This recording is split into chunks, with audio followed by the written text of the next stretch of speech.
Berabad-abad lamanya, Eropa belajar mengeja cahaya dari kota-kota mereka. Namun, hari ini, jejak kebesaran itu hanya tinggal ukiran bisu di dinding istana yang dingin. Bagaimana sebuah peradaban yang memimpin dunia selama 800 tahun, merajut ilmu dan kemegahan, bisa runtuh hingga tak bersisa hanya karena pengkhianatan dari dalam rumahnya sendiri.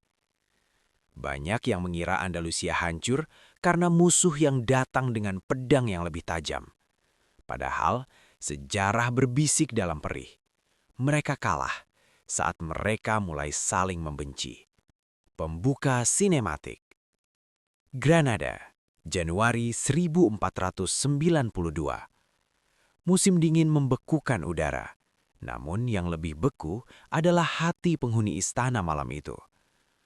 Angin pegunungan Sierra Nevada berhembus lambat melewati pilar-pilar marmer Alhambra. Di bawah cahaya obor yang meredup, Abu Abdullah, atau yang Barat kenal sebagai Bo Abdil, berdiri dalam diam.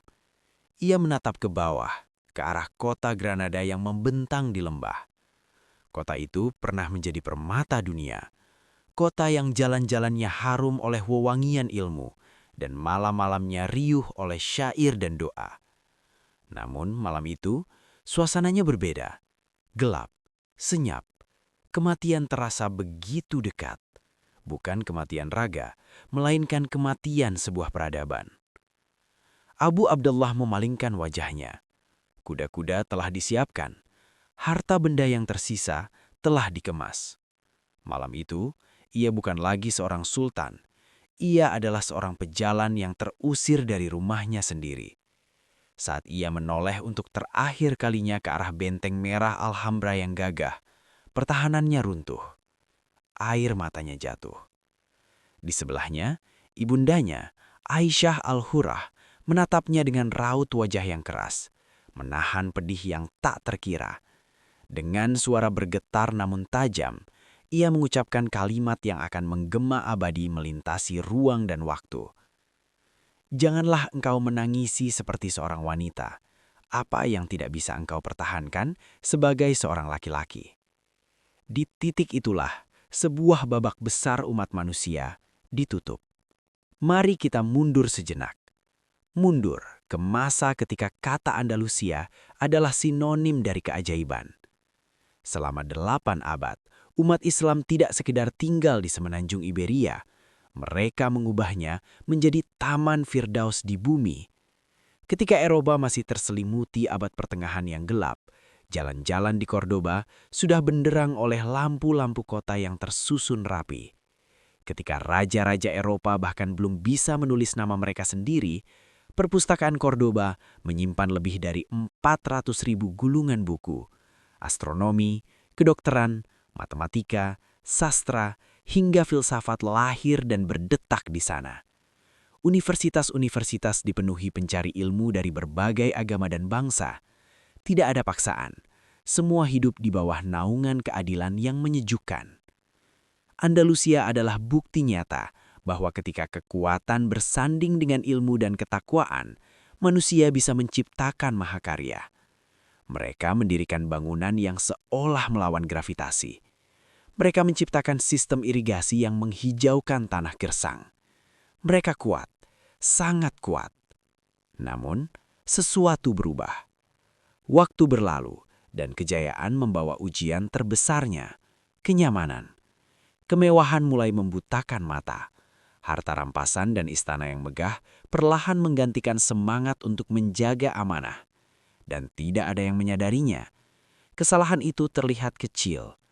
Para pemimpin mulai sibuk membangun istana pribadi, bersaing mengumpulkan penyair untuk memuji nama mereka.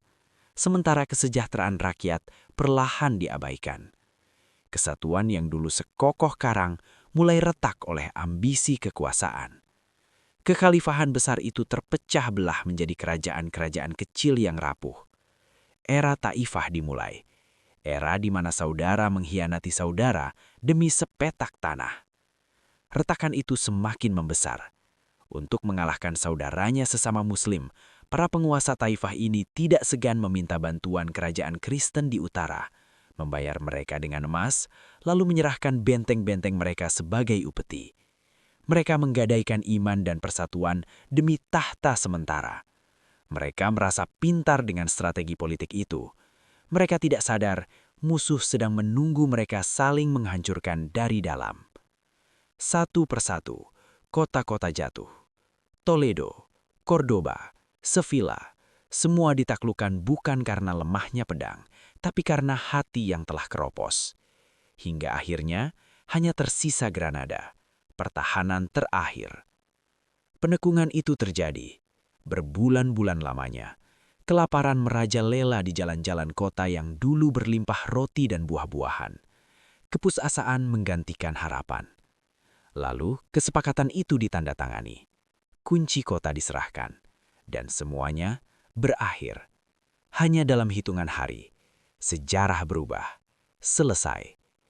800 tahun peradaban ditukar dengan air mata penyesalan di atas Bukit Suspiro del Mor, bukit helaan nafas Sang Mur. Jika kita membedah sejarah, pertanyaannya bukanlah bagaimana Andalusia jatuh, melainkan mengapa ia dibiarkan runtuh. Jawabannya bukan pada lemahnya pedang atau tipisnya zirah. Kehancuran itu berakar pada penyakit jiwa yang sangat halus. Hubbud dunya, cintanya yang buta pada dunia, dan karahiyatul maut, ketakutan untuk berkorban. Ketika persaudaraan diukur dengan keuntungan materi, ketika para cerdik pandai lebih suka berdebat urusan sepele daripada memikirkan nasib umat, peradaban itu mulai membusuk dari dalam. Pernahkah kita menatap cermin hari ini? Di era modern ini, umat tidak lagi berperang dengan pedang. Namun, bukankah kita sering melihat pola yang sama? Kita terjebak dalam perdebatan tak berujung di dunia maya, saling menjatuhkan atas nama kelompok, bangga dengan pencapaian pribadi, namun melupakan substansi ukhuwah. Generasi modern hari ini bisa menghabiskan berjam-jam untuk menatap layar, mencari hiburan sementara, namun kehilangan arah untuk membangun karya yang bertahan melewati zaman. Dulu, Cordoba benderang oleh ilmu. Kini kita memiliki akses informasi yang tanpa batas. Tapi apakah kita lebih bijaksana dari mereka? Sejarah tidak pernah sekedar catatan masa lalu. Ia adalah cermin bagi mereka yang hidup. Runtuhnya Andalusia adalah monumen pengingat tentang amanah. Kekuasaan, ilmu, harta, semua itu adalah titipan yang bisa dicabut kapan saja ketika kita melupakan sang pemilik. Allah menitipkan peradaban yang agung, dan ketika persaudaraan dikhianati, kebesaran itu ditarik kembali dalam diam. Tangisan Sultan Abu Abdullah di atas bukit itu adalah tangisan seorang pemimpin yang menyadari betapa beratnya mempertanggungjawabkan amanah yang gagal ia jaga. Mari kita bertafakur sejenak dalam keheningan. Apa yang sedang kita bangun dalam hidup kita hari ini? Apakah kita sedang membangun benteng persaudaraan yang kokoh, atau kita sedang mengumpulkan batu bata ego untuk membangun istana kesombongan kita sendiri? Sejarah selalu berbicara. Masalahnya, apakah kita mau mendengarkan? Jika kamu merasa perjalanan ini membuka mata dan hatimu, jangan biarkan refleksi ini berhenti di sini.